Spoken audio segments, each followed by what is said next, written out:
Welcome to the Nancy Perspective, where every story is a reminder that life's hardest battles often belong to the kindest hearts.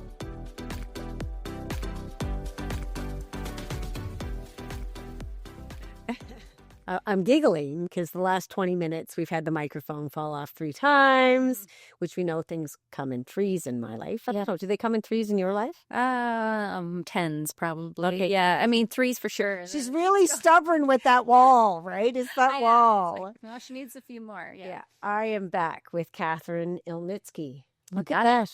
It took 3 times, a fail, and an opportunity to get it right. Mm-hmm. And I feel like it's interesting every time we have breaks in between because everything loosens up, right? And we have a different discussion. And we ended with the fact about being the worry queens Yeah. of the world. Mm-hmm. And oftentimes, I know we're not alone in that. Like there's a lot of us that spend our life worrying about things. Mm-hmm. And I want to talk about how you have started to unravel that, because I think it's really important for people to realize we don't just stop. Right. It never just goes away. But it's important to figure out how we can do it differently. Mm-hmm. How have you started doing that worry differently? Always the complicated Yeah, question. isn't it? It's like how to articulate the shift. But I think, we were chatting a little bit earlier about, the purpose function of pain. Yep. And, what has, been some of the learnings. Yeah. So for me, in having, extreme pain flares or things like that, the only thing I've been able to do is really be in that moment. Yeah. And trying to, help myself move out of that pain flare, but it disallows you to, try to focus on something else. Yeah. Or worry or deal with anything else when Yeah. you're in the midst of Yeah. a pain flare. Yeah. So a lesson for me has been to how do I shift into being present to something besides worry? Because, is the worry doing anything? Yeah, it's interesting because the word present and pain both start with P, which I find interesting in this moment because that seems to be a place that you can get very present. Yeah. And it's amazing how outside of that we struggle with that because I've been in the same place, right? It's amazing how the pain makes you feel, the feel makes it worse, the worse makes it worse.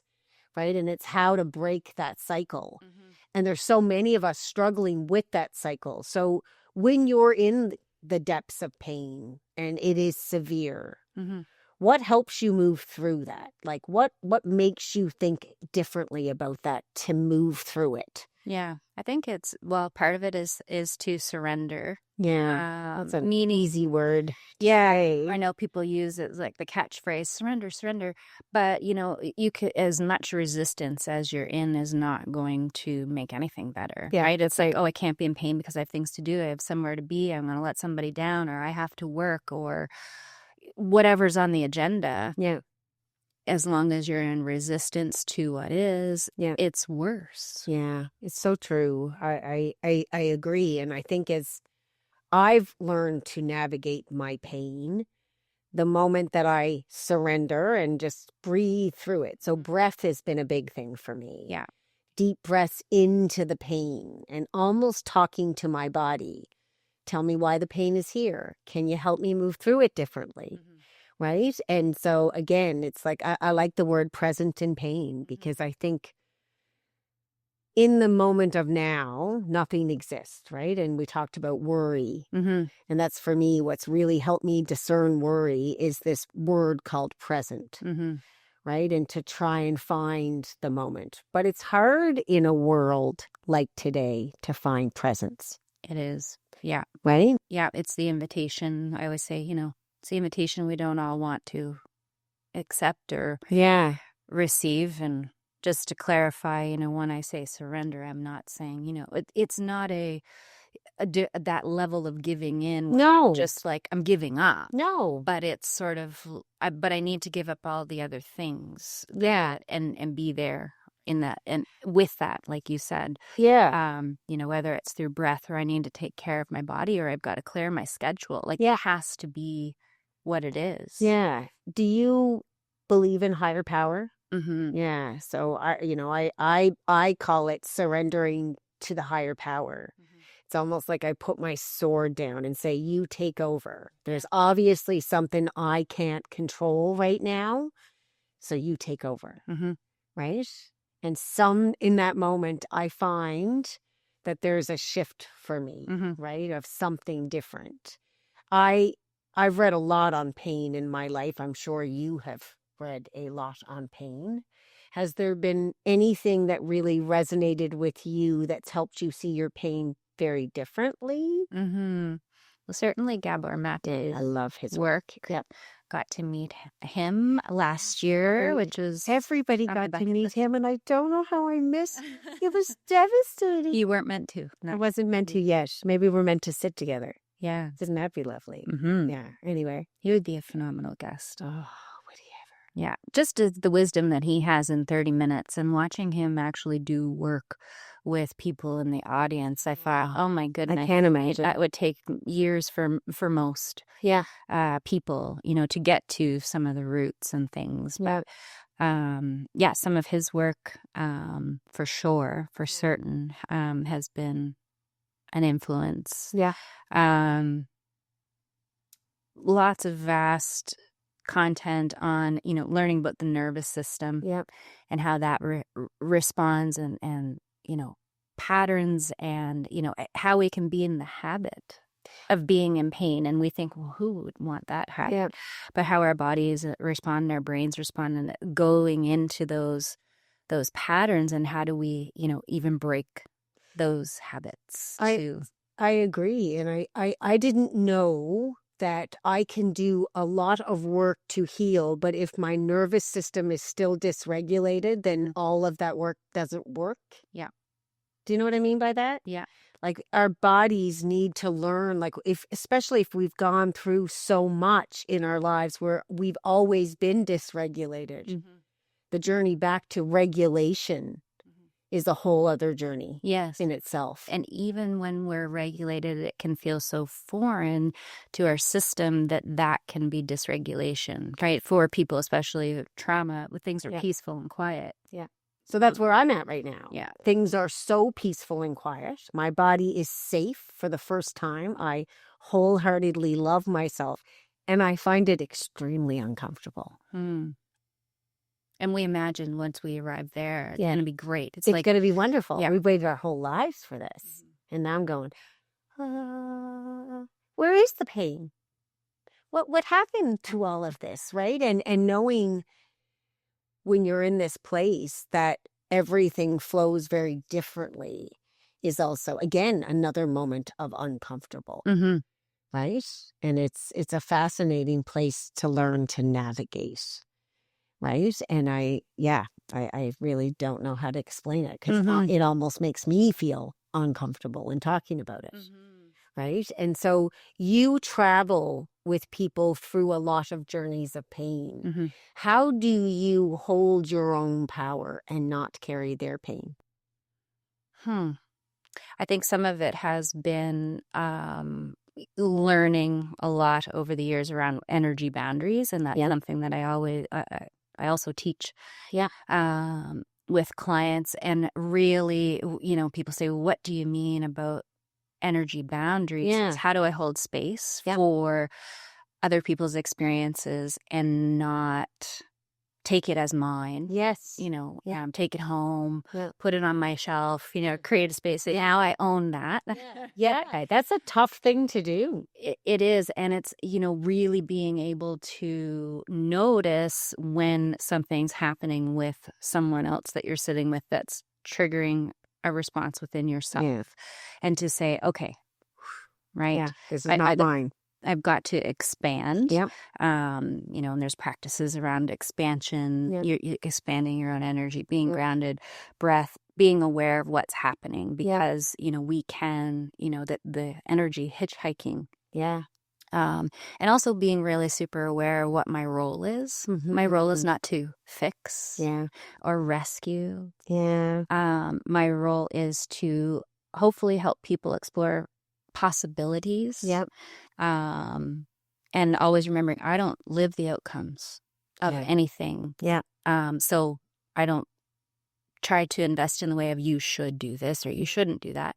Sure, there's times that I think, ooh, I don't know. I mean, it wouldn't be for me. But, just I think those types of awarenesses and boundaries are helpful in keeping that separate. I'm not perfect at it all of the time. But if I notice that there's something that has been stirred up within myself, then that's when I need to go and do some of my work or with a mentor to help me, digest that or break that down or, let me know what's happening. I love that you said mentor because I do believe we all need mentors in this world. Agree? Yeah, absolutely. And how do you choose your mentor? Can I ask you that? Because I think there's a realization for myself that when we're in our moments of hard, we rely on others, but who you rely on is extremely important. Would you not agree? Yeah, absolutely, yeah. So how do you choose the right mentor for you? How have you chosen yours? I think authenticity is huge. People who are very self-aware. Proclaim that they don't know everything. That they're growing and learning. And it's about a connection. And mentors for me have evolved as I've grown. There's been people that I've crossed paths with and, learned from. And then it's like, thank you. And then it's something different, looking for something else. But I don't know if you saw the, I think it was the documentary at Tony Robbins, I'm Not Your Guru. No, I did not. And, I think I probably would have adopted that idea before, I need somebody's my guru. I need a guru in my life. And, Tony talks about really it's ourselves. Yes, it is. Right? But there are people that help us tune in and tap in to ourselves. Well, you need the right people. I always say, we've heard the message of the 5 people around you are who you are. But it's important if you're using as a mentor that someone can teach you or at least empower or see you differently. Because if we're seeing each other as the same, we're not really growing, shifting, and changing out. Do you know what I mean? Yeah. And like you said, as you grow, shift, and change, it changes you into somebody. So now it's a different mentor in your life. Right? It's not the same as what it once was. And I think that that's allowed me also to be okay when people are leaving my life, right? Flowing in and flowing out. Because maybe we are growing and shifting and changing differently. Yeah. Right? Yeah. And the piece around, how do you choose a guru or a mentor? If there's been people that you need me. Yes. That's kind of a flag for me. Oh, of course. That you need me or you can't break away from me or I have all the things that you need or to offer to you. Then that might be discerning. Well, I think so. And I don't know, but for me, I'm learning that that's an inner validation of themselves that is not really aligned with me as much anymore. Right? Like I don't know. It's interesting to watch myself kind of shift out because what I'm attracting and who I'm blessed to be in front of these days are people of high elevation, different thinking, outside the box thinking. The quirky, right? Like I say it with ease because, you put your glasses on now. And now that you put your glasses on, you're this studious Katherine. That is right. But underneath it is the quirky side of Katherine that I see. The side I think that you and I resonate with, right? And the side that's brought us together, that deep side of ourselves that we don't always talk about. The side that sees things differently than the world. It's hard to see it like that. Yes. Well, and those sides of the self have not always been, embraced and welcomed. For some people, it's very, might be very uncomfortable. It is. And, interpreting that, throughout my lifetime not having vocabulary for, That's right. what is that? That's right. Where, maybe people just think I'm strange or, or different. And I probably am, I think we all I probably am a bit strange, but to be able to recognize that not everybody wants to connect on deep levels where maybe we're comfortable with, and it's okay to have different levels of connection. I used to describe it. It always felt like, for me, I could see and feel and perceive things, and I might say, "Hey, what's going on? Everything okay?" And somebody might say, "Yeah, everything's fine." I'm like, "Oh, yeah, oh, yeah." It's sort of like, I can see you hiding behind that tree. Yeah, and then no, I'm not behind the tree. I'm not there. Yeah. Now I'm learning to say, "Okay, you're not behind the tree." Yeah. Well, it's fine. It's not my business. Yeah, it's the same with myself. I mean, I've had this knowing from a child, and there's been many times I've used that knowing in a way that has not been good for me, right? And that in a way I recognize that it's impacted someone negatively. Now I know how to discern it and bring it out. But I will also say I'm not meeting the people who don't want, who also, how do I say this properly? I'm only meeting people who have the same. And when I say it out loud, they too all of a sudden start to admit, I can see those things too. Yeah. Right. And so it's feeling less alone. Because I think the more that we unravel what society's taught us, we are coming into these little unique things about ourselves that are really hard to understand. Yeah. And you and I have been we live here. I mean, I've got a book called Listen to Your Effing Heart, but I lived here for a very long time. And this can turn on very quickly. Yeah. Yes. Well, Right? I'm grateful for the cerebral piece, obviously, in the work that I do. I might, feel or experience, but I sure want to make sure how I'm articulating it is, appropriate and helpful, and also wanting to make sure that, it's just my point of view, and are they ready to receive it? Do they want it? And that's right. That's the balance, right, of the mind, body, spirit, right, is I think there's a lot of brilliance in this world that exists. And as we tap into these intuitive knowings, they come out differently for each one of us. But it is using both to figure out how to make sure it comes across in the way we need it to. Yeah. Right? Yeah. And so I can't imagine doing the work that you do, having the life that you have, and then helping people with this intuitive kind of thing playing over top. I bet that's a big clusterfuck of worry.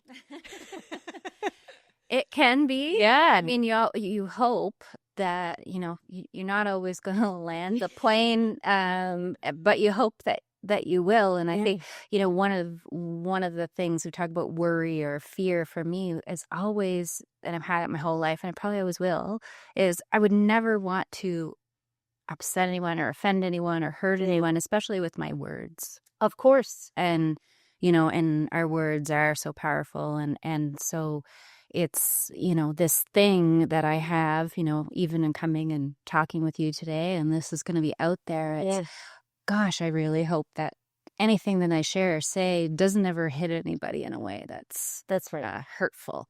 What I think too is, we can't. There's lots of things that I say that I'm sure hit people in the way that their perspective allows them to feel it. I can't be in control of their perspective. So all I know from myself, and I believe it in you as well, things come from a place of love. My intention is nothing more ever than love. And I can't change that if you've received it differently. And then it's up to you and I to decide whether we want to stay connected or not. But it was never an intention to say anything more than a place of love. Do you know what I mean? And I think as long as that boundary is in place, I don't know. I feel like you also show up from that place. I hope so. What's the saying? I hope it. What do they say? But I hope you receive it with the spirit it's intended. So yeah. And I don't know. I think as I have met a lot of people, it's very rare to meet somebody that doesn't meet it with the same intention. And I think there's a lot of listeners that will receive your message today from a place of that, because they feel your heart. And they know that what we're speaking about today comes from your heart. Right. And I thank you for speaking from there, because it's wonderful to do what you do, but when we hear the other side of what you also carry and still do it, that's quite an accomplishment. How do you want to leave my audience today in a way that take your message and maybe crack something different? Is there anything you want to say to them? Always with the big questions. Sorry about, don't you love my questions? Big questions, but Big questions and pause. Yeah, I think my hope would be that if anything comes across or comes through is, to be your own advocate, to be your own guru. We are wiser than we know. We are. To listen to ourselves more. Yeah. Tune in more. Yeah. There's wisdom. For wisdom. One of my mentors, Stephen Jenkinson, who's known as the Grief Walker, he's Canadian. He's phenomenal. You want to talk about being in the presence of somebody and you feel it. Wow. And he has a gift. And he, a quote, I apologize if I'm butchering it a bit, but how present are we in our lives if someone else has to tell you your time of death, that you're sick, there's something wrong? Wow. And that just, wow. hearing that changes so much. Can you stop and say that again? How present in your life are you? If someone else has to give you the news that you're dying, that you're sick, or there's something wrong. Oh, I ask you, audience, to sit in that one today. It's heavy, but so valuable to ponder.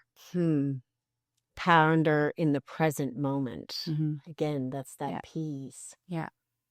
Yeah. Because how many of us have had to go through immense amount of loss? I'm seeing it so much in the last 5 years. And, people in the experience of being told, right? This is what's happening. Yeah. Your life is coming to an end. Shocking and traumatic. Yeah. But I can imagine if you're talking to any of those people, signs, feelings, knowings. But that's the hardest part of it all, right? Is acknowledging that you already knew, or acknowledging that you've ignored yourself. And I think, we are in a society that has taught us to not hear, or made so much noise that we're not listening. And we've also made other people the experts on us. Oh, wow. That's a whole other podcast. Right? Everyone else knows or determines, or this is what we should do, or how we should handle our lives or our health, or, everything. And it's like, when do we take back that control and that responsibility? I think that comes down to, again, a whole other podcast, but, the trust of self. Because if we truly trusted all of what we've been given as it is without understanding, then we wouldn't feel the need to go external. But we're never really taught to trust ourselves. We're taught these rules and roles, and these superpowers are quirks. Yeah. So really, our whole journey is unraveling to learn who you are and accepting these things called quirks that are actually really cool. Yeah. Right? And these knowings that we already know that we may not want to acknowledge. Right. And I think we all need helpers, with Oh my God, mentors. In the maze of life, sometimes we're going around the same loop and we can't get out of the maze, and there's somebody up there that can say, hey, why don't go this way, try that. We need, we're supposed to be, I think, on the journey together. It's not the individual in isolation and doing it all ourselves, but still, with that, how do we balance? The word is balance. It's funny. I went and got a spray to spray in the house, and the word is balance, because it's a never ending balance. It's a daily present moment balance. It is not what we've been taught is we're going to get to this place. Right. And it's all going to just work. Right. Yeah. It is our work. It is our work. we're constantly Yeah. trying to achieve it. We find it, we've moved out of it because life happens. Yeah. We can't control everything, and our job is to try to, achieve it, right? Yeah. In whatever's happening. Yeah. I have really enjoyed our time together. The time was now. Yeah. Did you Thank you. feel that? I did. Yeah. I'm really happy that you showed up today and shared this powerful voice that you have. Katherine may not want me to say this out loud, but she's got this powerful voice that comes out in her singing. And every time I've seen her, I've been told over and over just to sing so loud with that beautiful voice. So that's what I'm going to leave you with, because it's powerful. Thank you. And it shows everything that you are and all that you are. So thank you for using your voice with me today, for feeling safe enough to be able to do that. And thank you to my listeners for listening, because at the end of the day, we can't make you listen. We can't make you think differently, but we can empower conversation that might tweak something that you've decided is a change and an opportunity. Mm-hmm. And I think the time is now for so many of us. So from the bottom of my heart, thank you. Thank you. Yeah. And from the bottom of my heart, thank you. I wish you all a magical day. Bye for now. If this podcast resonates with you, it would mean the world to me if you would download my book, Listen to Your Fucking Heart. It's available as an ebook or hard copy on Amazon, and the link is also found in my social media bios. This book shares my perspective and story about hitting rock bottom over and over again and finding myself again. I wrote it with a purpose and a mission to help so many people who are looking for guidance as they try to empower themselves forward.